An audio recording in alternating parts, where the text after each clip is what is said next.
Hola, hola, queridas amigas y queridos amigos.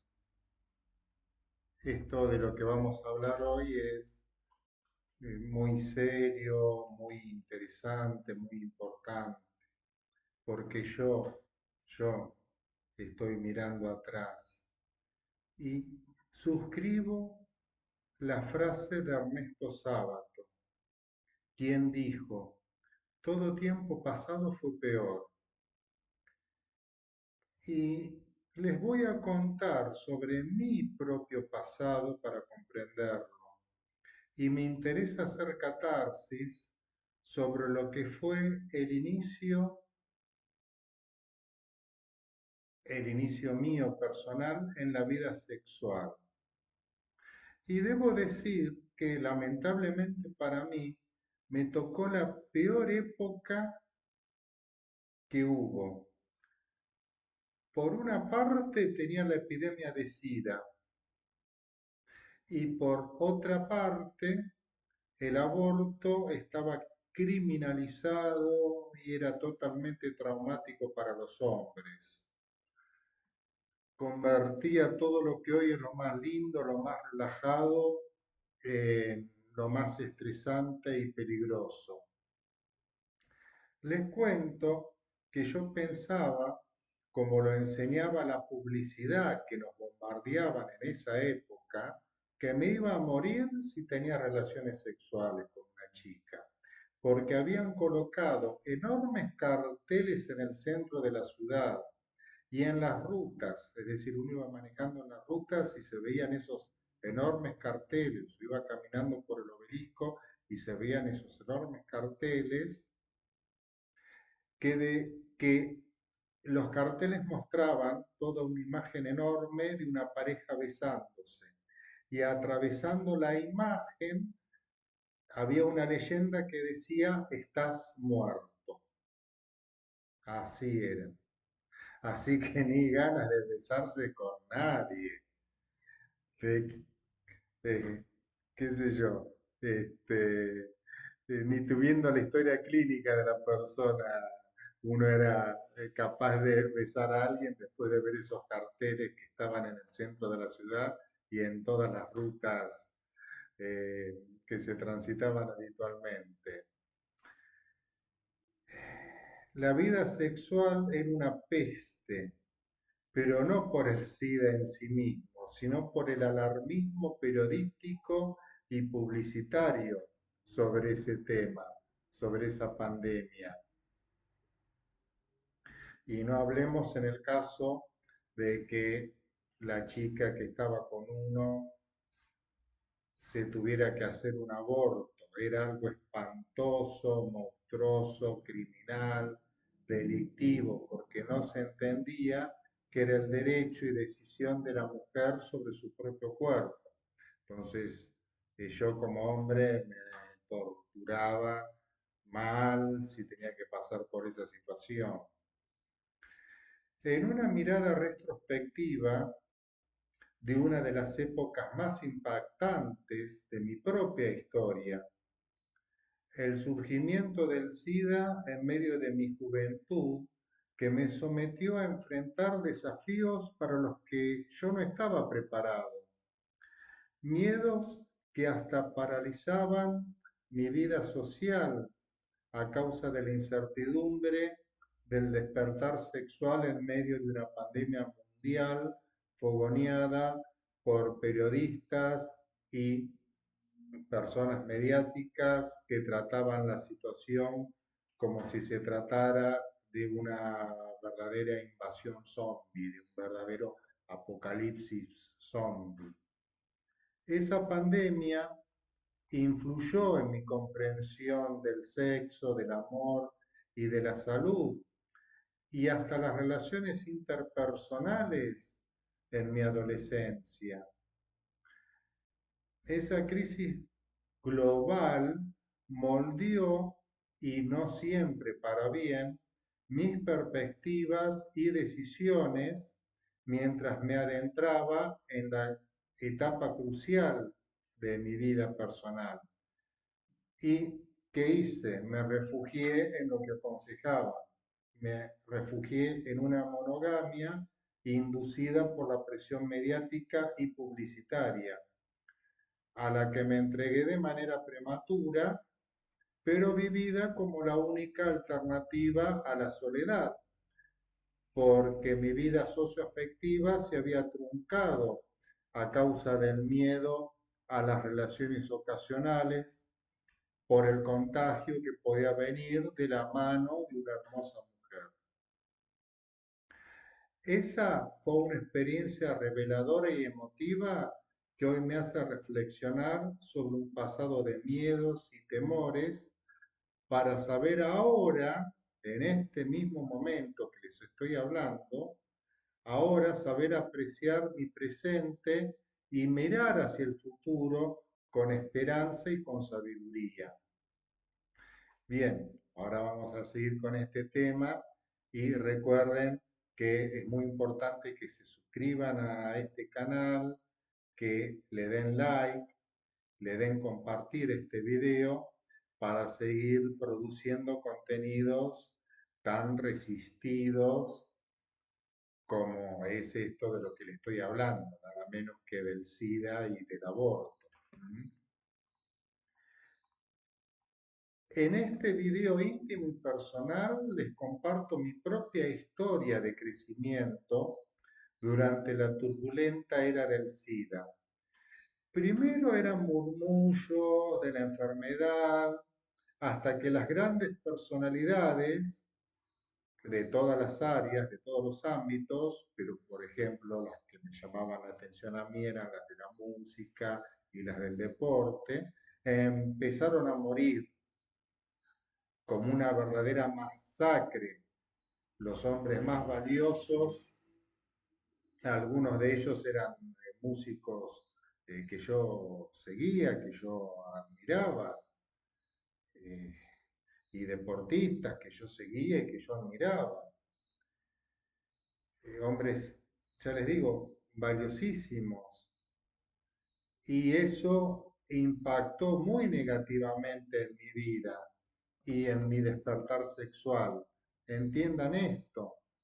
Hoy podemos decir con total convencimiento que hay que ser positivos. Miren, préstenme atención en esto. Vieron que hoy todos se dicen, hay que ser positivos, lo dicen en la televisión, en los programas, en los libros de autoayuda, en los videos de acá de YouTube. Hay que ser positivos, que lo mejor de la vida es ser positivos. Pero en mi adolescencia y juventud, ser positivo era lo peor que se podía esperar. Ser positivo era estar muerto en vida. Y la verdad es que llevando ese peso sobre mis espaldas, ni sé cómo llegué hasta aquí y ahora con vida como para poder contarlo, ¿eh? No sé cómo llegué hasta acá, hasta donde estoy ahora sentado, para poder contarles a ustedes lo que fue realmente aquella época. A ver, mis noches eran con insomnio, con pesadillas, con un futuro incierto que me preocupaba y soñaba que de repente se me despertaba la enfermedad y no quería ni dormir porque estaba pensando en qué iba a ser este, de mi futuro, teniendo que, ya les digo, entregarme a la monogamia en una forma tan prematura. Bueno, todo eso me hizo muy vulnerable y desde esa vulnerabilidad y esas decisiones prematuras, productos de la vulnerabilidad causadas por el miedo, la incertidumbre, fogoneadas por el poder de los periodistas y de los mediáticos del momento, que influyeron en mis decisiones, reconozco. No había todos estos medios que tenemos hoy, que podemos escuchar todo, ¿no? Eh, el monopolio de los medios lo tenían los canales de televisión, las radios, pero no existía internet. Entonces, ellos los mediáticos y los periodistas eran quienes influían, y más, imagínense que yo era una persona que recién estaba empezando en mi despertar sexual. Entonces, las relaciones y perspectivas sobre el amor y la salud y esa condición monógama que en aquel momento era antinatural para mí a causa de ser un varón de corta edad, porque para la mujer era distinto. La mujer en aquel momento, le estoy hablando de hace mucho tiempo, cuando yo este, era recién entre adolescente y joven, la mujer tenía otra mentalidad, la mujer no tenía problemas con la monogamia desde muy joven. O sea, desde muy joven la mujer ya tenía la tendencia a formar una pareja estable. El hombre no. Pero bueno, eso me marcó traumáticamente, pero fue mi transición hacia quien yo soy ahora, porque ahora sí tengo la libertad para elegir libremente, por ejemplo, la monogamia, sin miedos traumáticos que había sufrido. eh, Tuve en aquel entonces solamente dos relaciones, que fueron dos relaciones monógamas de muy larga duración y que me sirvieron para descubrir que yo soy un hombre naturalmente fiel. Eso sí pude descubrir. Yo soy un hombre que soy fiel, tengo esa tendencia, ya que a pesar de que a veces no estaba a gusto con mi pareja, era incapaz de ser infiel, porque al tener una persona al lado, me era moralmente imposible serla infiel.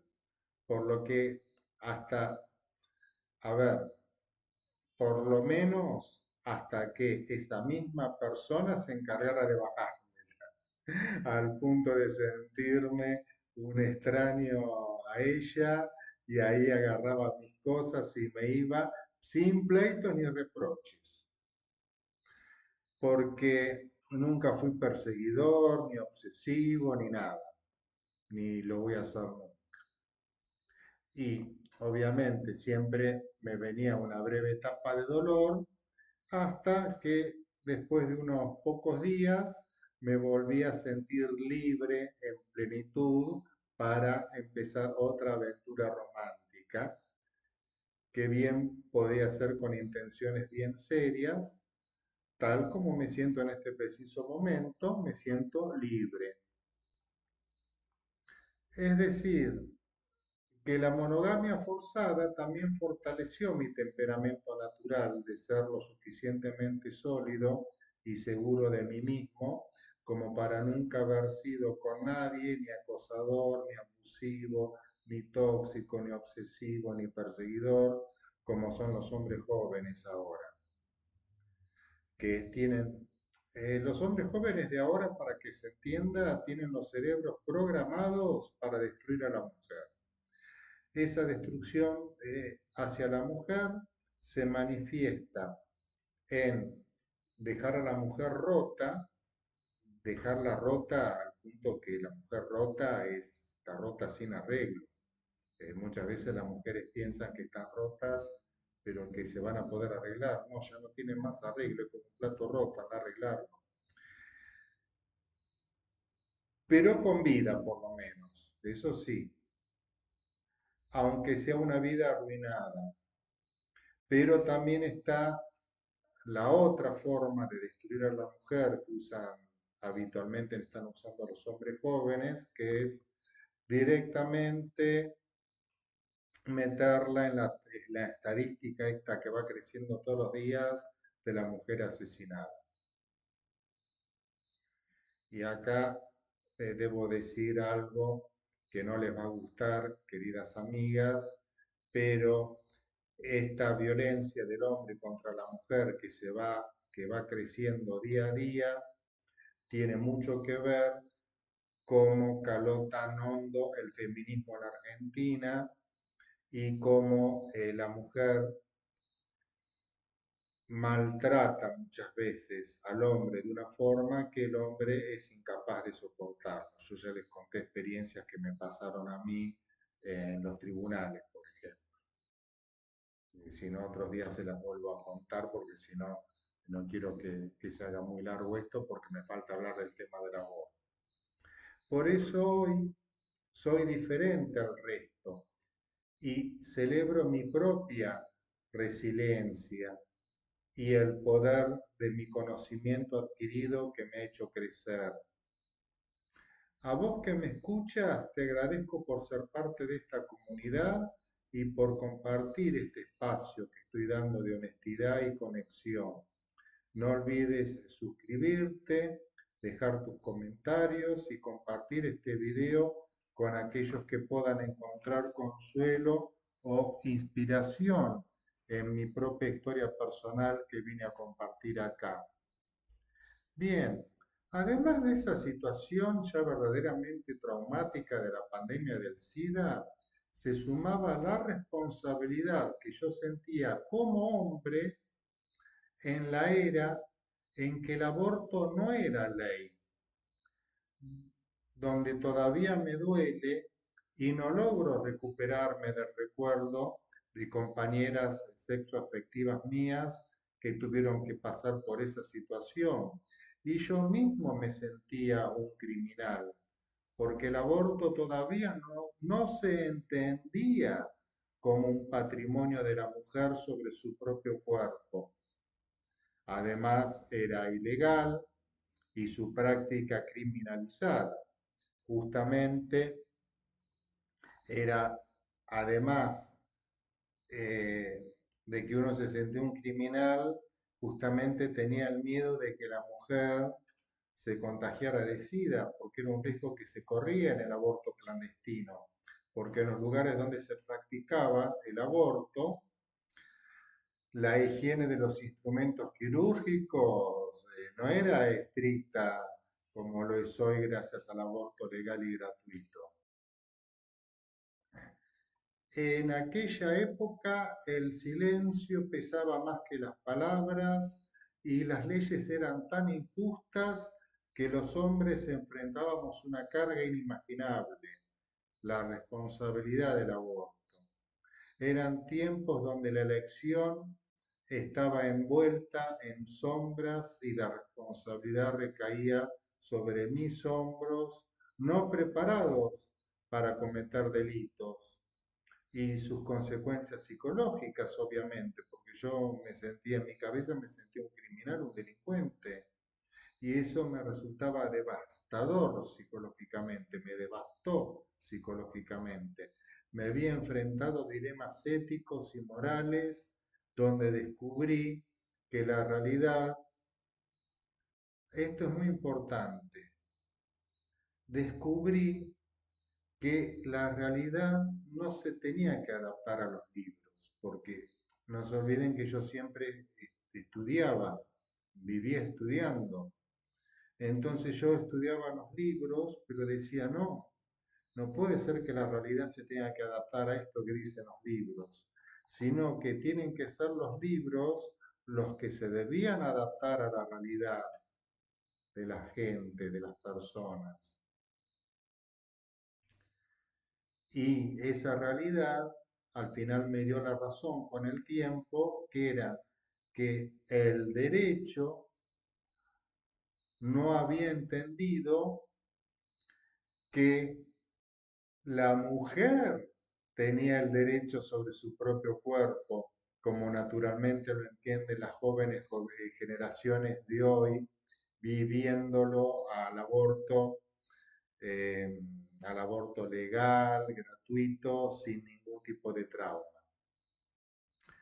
Pero yo en mis momentos de soledad, estudiando estos temas legales, contemplo en silencio el dolor y la angustia de esas decisiones de aquel momento que nos generaban un dolor tremendo y una angustia tremenda a los hombres en el pasado, ¿no? Pero ahora ya nadie entendería de qué estoy hablando, de dónde me viene este dolor que lo van a entender como irracional, ¿no? Lo van a entender como sé, como un ataque de pánico, es un miedo irracional. Bueno, yo tengo así, me quedó un dolor que es irracional. Por más que se los quiera explicar, no me lo van a entender, pero quedó el dolor de cuando el aborto no era patrimonio de la mujer y era un acto criminal para el hombre. Y bueno, porque en medio de esa oscuridad surgió un despertar de mi conciencia. Pude entender que aquel injusto sistema de criminalizarme me obligaba a cargar con una responsabilidad que no me pertenecía. Hoy, mientras reflexiono junto a ustedes sobre aquellos tiempos difíciles, los invito de vuelta a que se unan a esta conversación cuyo objetivo es poder vivir nuestras vidas libres de juicio.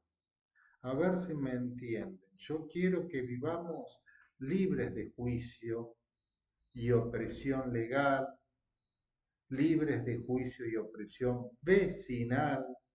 ¿Qué van a decir los vecinos? Que vivamos libres de juicio y opresión familiar. Ah, ¿qué va a decir mi mamá? ¿Qué va a decir mi papá, mi tía? ¿Qué sé yo? Que vivamos libres de opresión social. Ah, ¿qué va a decir el barrio, el pueblo? ¿Eh? Y bueno, por último, les digo de todo corazón, con todo sentimiento, que os vieron que uso yo la palabra os para pensar el todo esto. No, le digo la verdad, de todo corazón, os quiero mucho.